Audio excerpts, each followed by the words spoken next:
Magandang hapon mga kabayan.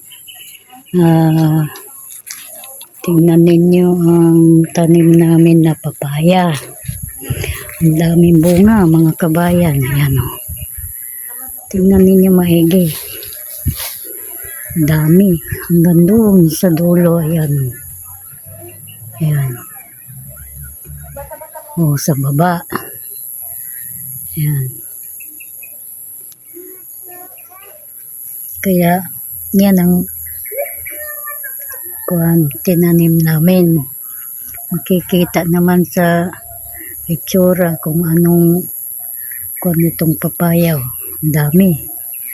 Hanggang dito sa likod. Ayan.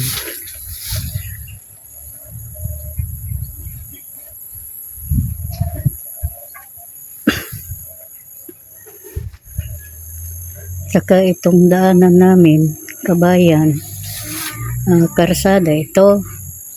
Hindi naman dapat taniman ng saging sa karsada kasi karsada ito eh. Kaya tignan ninyo kabayan kung anong itsura nitong karsada namin dito. Maputik na nga, tapos taniman pa ng saging sa daanan. Hindi naman na siguro maganda ito. Kasi karsada yan. Hanggang doon. Doon. Papuntang basag yan na karsada. Ito naman, na karsada ito. Ganyan. Papunta naman dito sa lalabas sa doon sa karsada ito. So,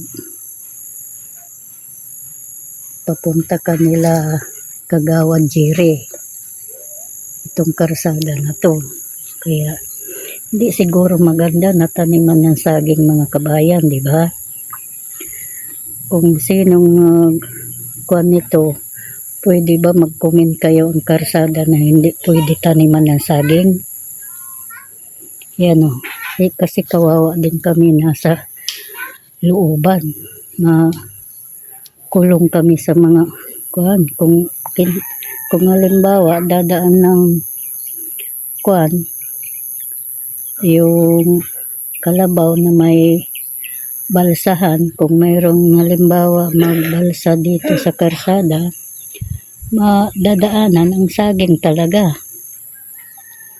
Kaya magandang hapon mga kabayan, kung sinong mag-comment dito sa karsada na pinipicturan ko na hindi talaga pwede taniman ng saging.